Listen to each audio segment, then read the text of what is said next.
Good morning mga ka-herbal. Mga Lodi, kamusta kayo lahat dyan? Ito, nandito tayo ngayon sa breeding area natin at naghahabol tayo ng pasisiw. Gawa ng early bird national, hindi tayo nakapagpasisiw ng maayos. Gawa ng ginagawa itong likod. Ngayon, pinipinturahan naman. Puro bulabog ang nangyayari. Na-stress yung mga inahin natin. Halos ayaw mangitlog. Mangingitlog na isang beses. Tapos mga ilang araw bago masundan. Minsan hindi. Stress na sila sa kakagawa sa kabila. Kaya wala tayong magagawa. May ginagawa. O baya na lang tayo mga kalodi. Kaya ngayon, baka ngayon late born for the first time, magkasalang tayo ng marami. At tagahabol ako talaga ng pasisyo dahil marami tayong gustong kumuha at mag-avail ng mga stag natin at mga tawag dito, mga day old sana. Yung early bird, wala tayong maibigay. Unang batch ko ng day na early bird na ilang piraso, naibigay ko na po sa mga buyer po natin. Halos lang po ang early bird yung napapisanon, 50. Ang natira po sa akin ay isa, 10 na lang po. 10 ngayon ay 6 lang ang babae, 4 po yung lalaki. 6 yung lalaki, 4 lang po yung babae na naiwan na 4 team. Kasi ito po ngayon, magkasal lang po tayo ng Lemon Guapo. Papakita ko po sa inyo.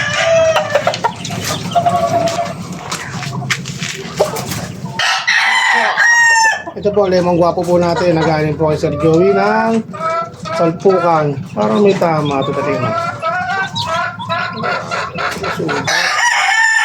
Nasugot ang kanyang palong. Baka nag-aabot.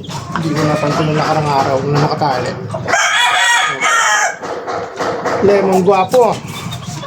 Pinapatakan ko po yan ng hair balls bago po natin sila ilagay sa breeding area. Likot. Huwag ka malikot, dudes. Ito po. Magamit po tayo na ito para po lumas po immune system nila, tapos at medyo may pagka ganado rin po silang kumasta dahil energy booster po ito. Kumbaga nakabayagra ka. Joke lang ako ha. Energy booster lang po ito. Hindi ko na po ipapakita. Alam nga matimeta. Pagkagalitan naman tayo.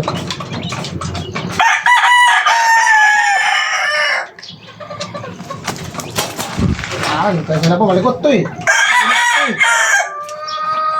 Wait. Likot. Ayan. Lemon Guapo ang Sir Joey.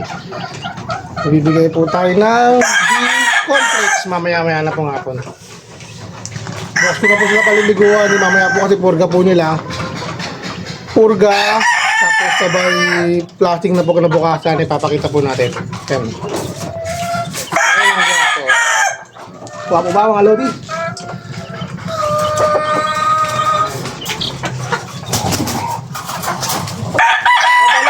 Napakita po natin yun. Nakita po ba nyo yun? May mga puti na po na yan. Apog po yan. Kada magpapalit po ko ng maglalagay po dyan. Kanyari, after 3 days po, papalitan ko po yung nakalagay na manok. Magpapalit din po tayo ng apog, magpapagpag po tayo ng apog dyan. At meron pa po, maghahanap po tayo na inahin na pwedeng ipares po sa kanya ngayon. Hanap po, pusuhan ko po talaga dapat sa kanya ang ating ano ito? Flores White. Flores White po natin. Ang itlog na po ito, na-stress, hindi po nagtuloy. Sana po ngayon magtuloy. Medyo nakapanghinayang po. Sana po may palahin na tayo nito early bird. At mata po nito, tawag nila matampating. Mga sinilado na matanda. Tignan po nyo. Ayun na po mamusga. Kasi po ang iba po sa mga Flores White ko, naglalabas po ng ganyang mata. Ang kala po yung bulag yung kabila. Pero karamihan po nyo talaga. Parang matampating po kung tawagin po na sinilado. Maganda po mga kaliskis, sa mga nangangaliskis, ito po yung ano, ang manok na maraming kaliskis sa Flores White dahil hinahanap pa natin na magulang ng ating bloodline na yan. Mahilig sila magkaliskis nung araw. Hindi naman po pwedeng baliwalain, minsan po nakakalusot, kayo na po magbahala, i-comment nyo lang po kung totoo. Pero ako minsan naniniwala, minsan hindi. 50-50 pa rin ang kakaano. Iba pa rin po talaga yung magaling na manok na kondisyon ng maayos. Galot. Tatalang po natin. Kaso ewan ko lang kung papaupo pa to. natin. Kasi huwag mo natutuwa ng camera, baka po kasi mag-ilap, sayang po ang video.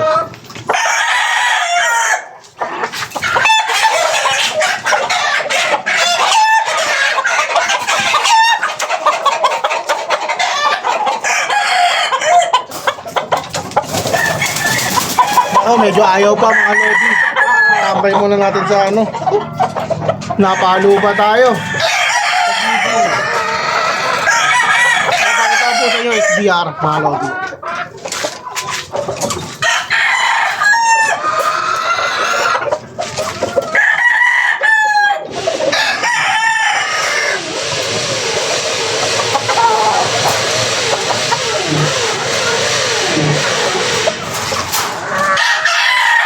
So mga lodi, SBR ng Mount Banahaw ni Paring Ruel Amano.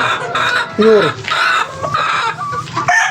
Sabi po ng Mount Banahaw, wala po tayong pakialam sa kanila. Desisyon po nila yan mga lodi. Kasi po kaya po mahilig po sa ano, sa ganitong linyada, mahilig po ako sa black.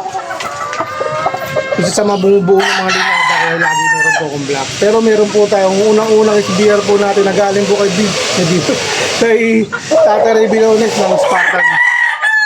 Na-acquire po tayo doon ng babae dalawa na Spartan po yon. Spartan black pero SBR po talaga naman.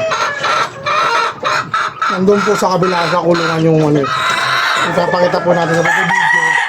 Tatalakayin po natin ang pagkakaiba ng SBR na Mount Banahaw saka brown red ni Tatay Bilones. Ito po, Mount Banahaw ni Ruel Amano. Talaga marami po sila mamalo, multiple po sila. Para po sa akin, labis po ito pang crosses.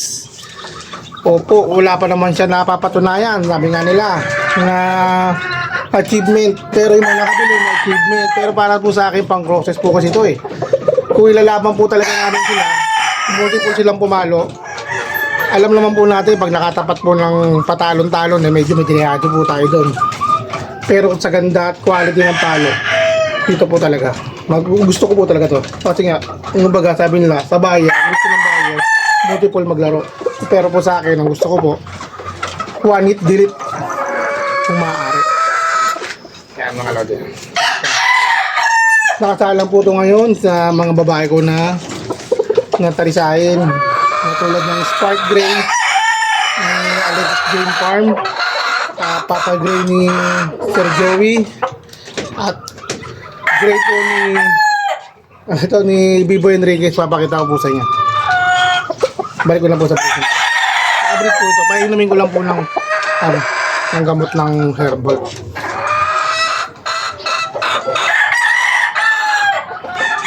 Para ganahan silang kumasta.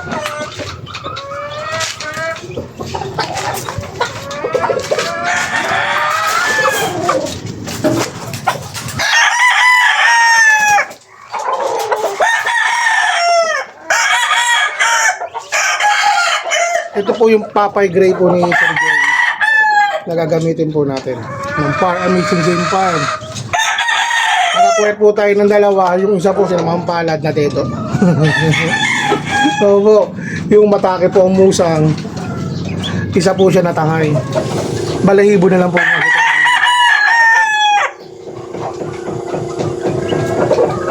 Wow, amazing game.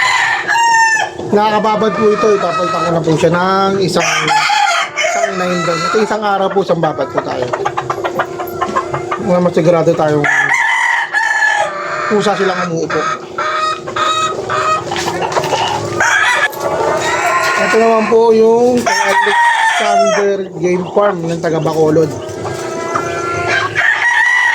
Park Gray po. Nakuha ko po ito, matanda na eh. Pero ilang piraso pa lang yung napapalabas ko. Susubukan pa lang po na. Good cutting naman po, good ability naman po. Pero unang pares po nito, ang Black Alabama po naman. First time lang po tayo papasa sa inyo. Ito, mahilig po tayo sa hiraw. Wala po tayong hilig sa talisayo na dilawang paa. Itim. Mas gusto ko sana.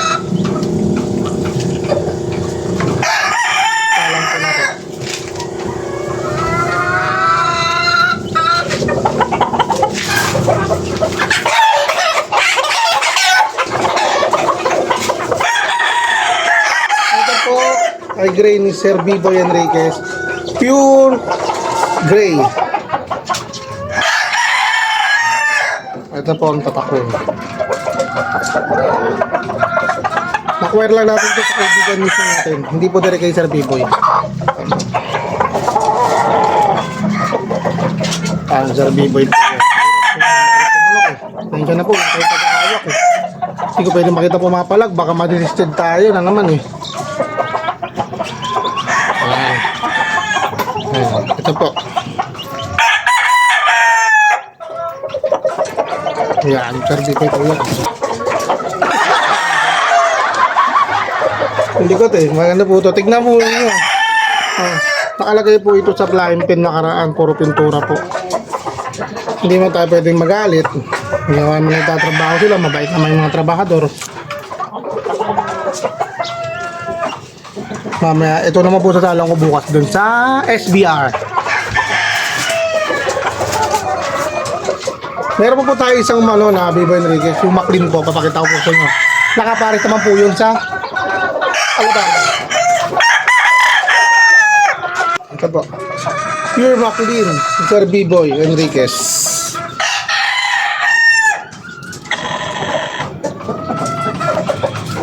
Dalawa po ang McLean po natin dito. Isa kay Sir Joey, napanalunan ko po sa Rapol. Yung meeting po namin ng Salpukan.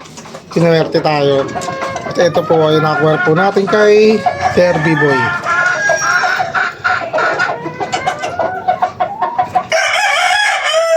Ayan po.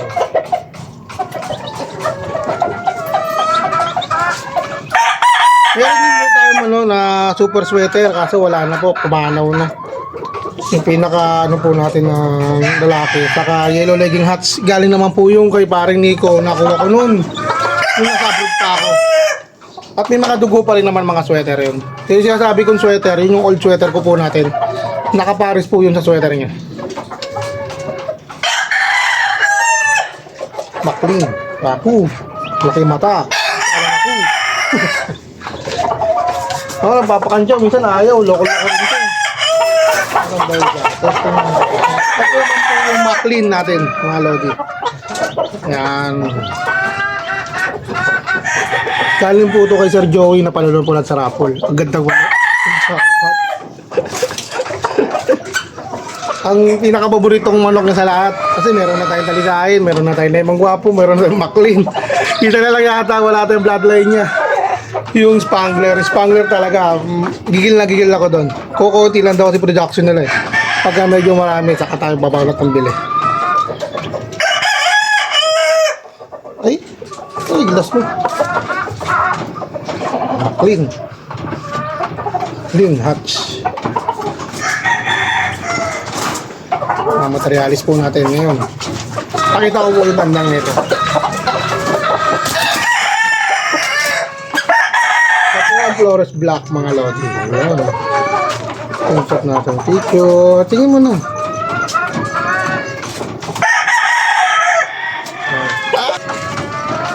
Flores Black. Angas.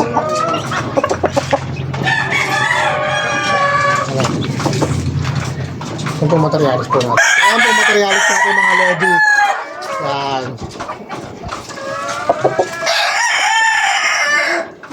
Kumain ka pa, loko ka. Bulati. Pinurga na nga.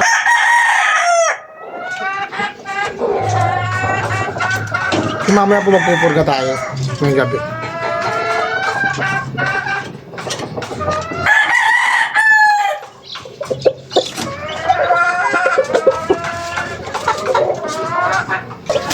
Mahigit 2 kilo ito. 2 kilo po ito. Pinili ko po yung pinakamalaki talaga. Para lahat po na ilabas po niya mid to high kahit malit lang. Ito mga Lodi, ang sweater natin. Yan o. Yan, sweater.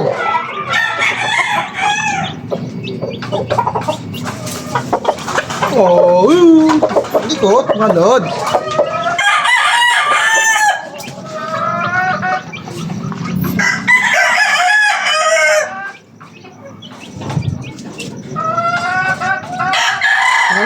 nagpintura po. Yung nagpintura kasi hindi muna nagpaalam eh. Itlog, na-stress yung iba. Wala naman nagkasakit. Stress lang talaga. Kasi binibigyan po natin ng hairbox. Ang hairbox po kasi anti-stress din po yun at pampagana kumain ka. Never po silang tatamlay po natin. Pagkargado po sila ng hairbox.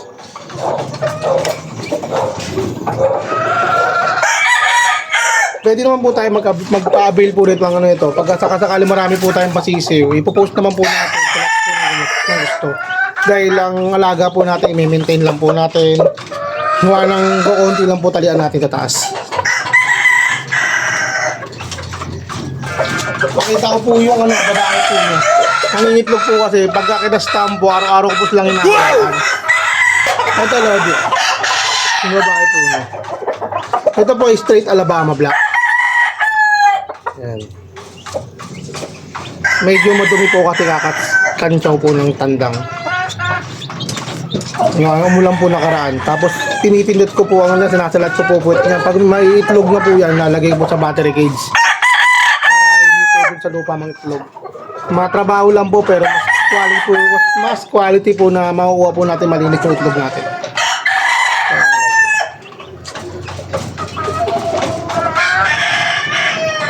Mga naman Lods, kita-kita lang susunod. Babu, thank you for watching Malodi. Follow nyo ako at subscribe po nyo sa Facebook at YouTube. Melbert Flores lang po. Wala na po kayo bang itatype. Lalabas na po tayo doon. Maraming salamat po. God bless po. Basta sa hairbox, lamang ka sa panalo. Ox ka rito.